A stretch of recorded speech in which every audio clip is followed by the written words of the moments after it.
तो नहीं हो रही है ना? आप खड़े खड़े क्या देख रहे हैं? जल्दी से एम्बुलेंस को कॉल करिए, हमें राज को अस्पताल लेकर जाना होगा। यामिनी परेशान मत हो, राज अब ठीक है, उसे बस थोड़ी देर के लिए आराम करने दो। तुम चुप रहो। मेरे बेटे को मारने की कोशिश करके अब अच्छी बनने का नाटक कर रही हो। यामिनी तुम क्या कह रही हो?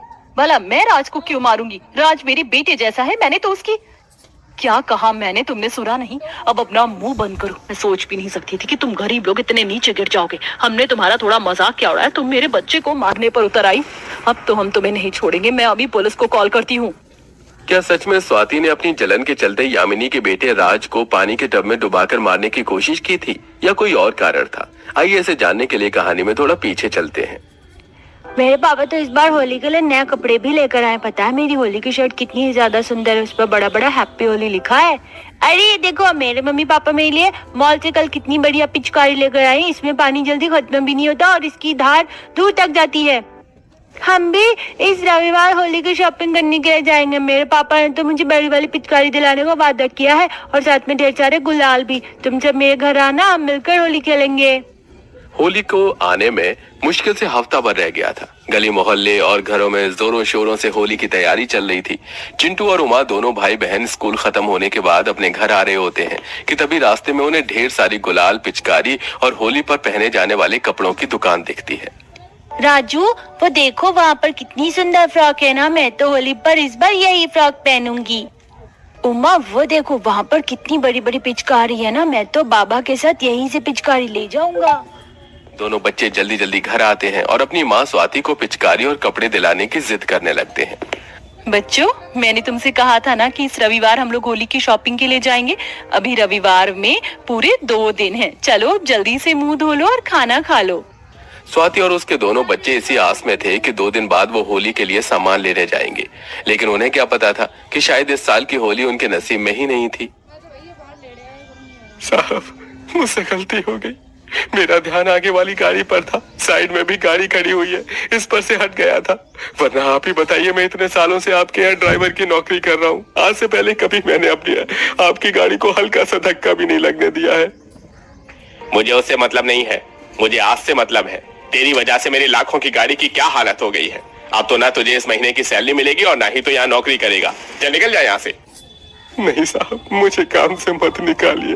होली का त्योहार है, मेरी बीवी बच्चे आस लगाए बैठे हैं कि आज मैं तनख्वाह लेकर आऊंगा।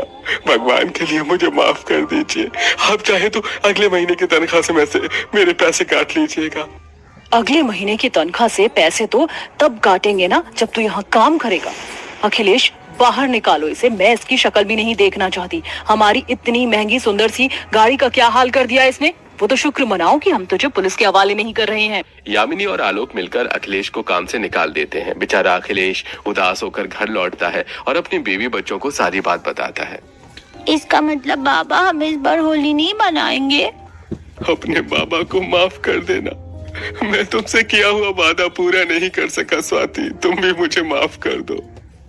इसमें आपकी क्या गलती? हमने जानबूझकर थोड़ी ना ये सब किया है। ऐसे ही रात गुजरती है और नया दिन चढ़ता है।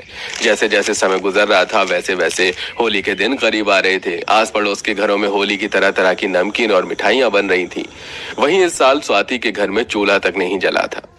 इस बार हम सच में होली नहीं बनाएंगे। आपने तो कहा था कि अब हमारे लिए दही भल्ले, आलू पापड़ी, चाट और गुजिया बनाओगी। बाबा, मुझे ढेर सारे गुलाल और बड़ी वाली पिचकारी भी दिला रहे थे ना।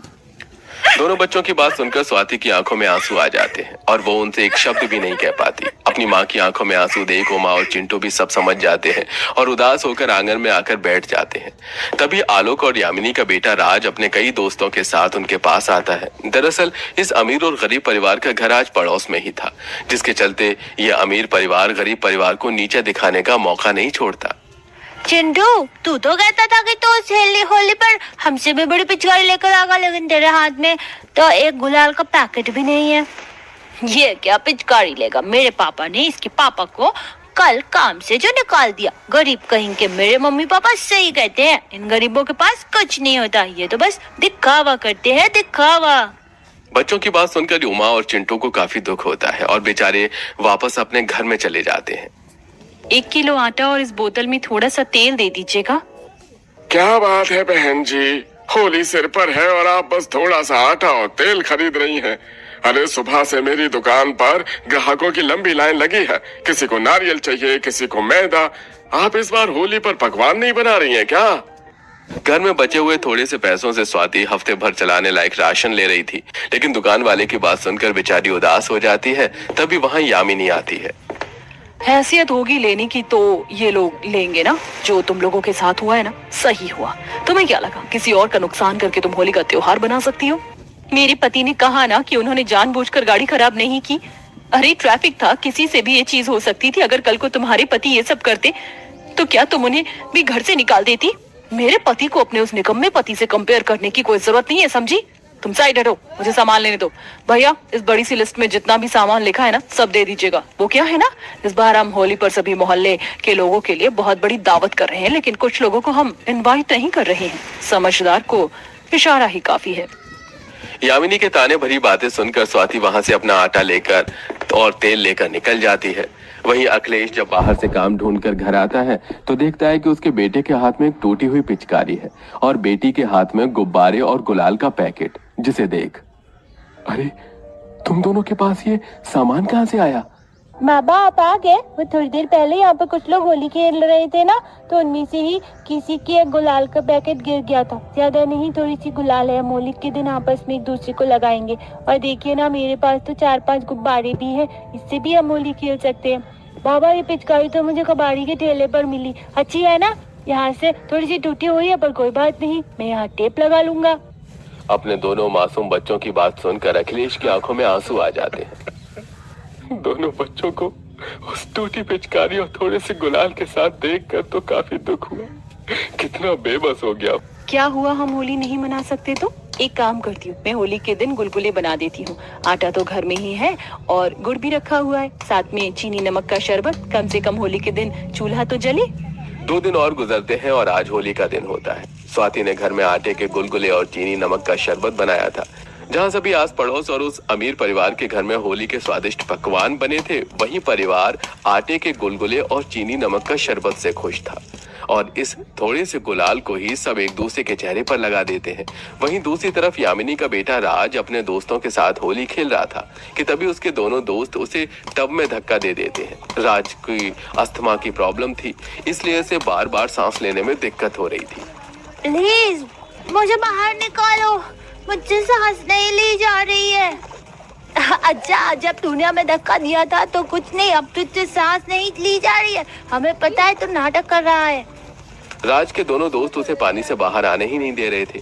वहीं दूसरी तरफ से स्वाति जैसे ही आंगन में बर्तन धोने के लिए आती है तो वो सब देख लेती है और भागती हुई राज के पास जाती है, उसे टब से बाहर निकालती है कि तभी वहां यामिनी आ जाती है और वो इस गलतफहमी का शिकार होती है कि स्वाति ने उसके बच्चों को पानी में डुबोकर मार रही थी। यामिनी, यकीन करो, मैंने सच में राज को कोई नुकसान नहीं पहुंचाया। मैं तो बल्कि उसे बचा रही थी। बहुत सुन ली हमने तुम्हारी बकवास, अब और नहीं। अब तो पुलिस ही तुम्हें बताएगी। मैं अभी कर रही हूँ पुलिस को कॉल। मम्मी रुक जाओ, आंटी सही कह रही है। उन्होंने मुझे पानी में नहीं डुबाया, बल्कि रोहित और मोहित मुझे पानी में डुबा रहे थे। उन्होंने तो मुझे बाहर निकाला है। अगर आज आंटी नहीं होती तो मुझे कुछ भी हो सकता था। अपने बेटे के मुंह से सारी सच्चाई सुनकर यामिनी और आलोक को अपनी गलती का एहसास होता है। स्वाति, हमें माफ कर देना। गलतफहमी के चक्कर में मैंने तुम्हें ना जाने क्या भला बुरा कह दिया। हमारे इतने बुरे बर्ताव के बाद भी तुमने मेरे बच्चे की मदद की, उसके लिए तुम्हारा बहुत बहुत शुक्रिया। ऐसे हाथ मत जोड़ो, आज तो होली का त्योहार है। आज सब हाथ जोड़ते नहीं बल्कि गले मिलते हैं। और आज तो मेरे बेटे जैसा ही है, तो भला मैं उसे कैसे कुछ होने देती। इस बात पर सब मुंह मीठा करते हैं और होली मनाते हैं। वो सभी एक दूसरे को अब गुजिया खिलाते हैं और रंग लगाकर होली की शुरुआत करते हैं। वहीं यामिनी दोनों बच्चों को होली पर पहनने के लिए नए कपड़े और पिचकारी गुलाल देती है और अब सब मिलकर खुशी से होली मनाते हैं। और इसी के साथ अब आलोक अखिलेश को दुगनी तनख्वाह पर वापस नौकरी पर रख लेता है, जिससे अब उस गरीब परिवार के हालात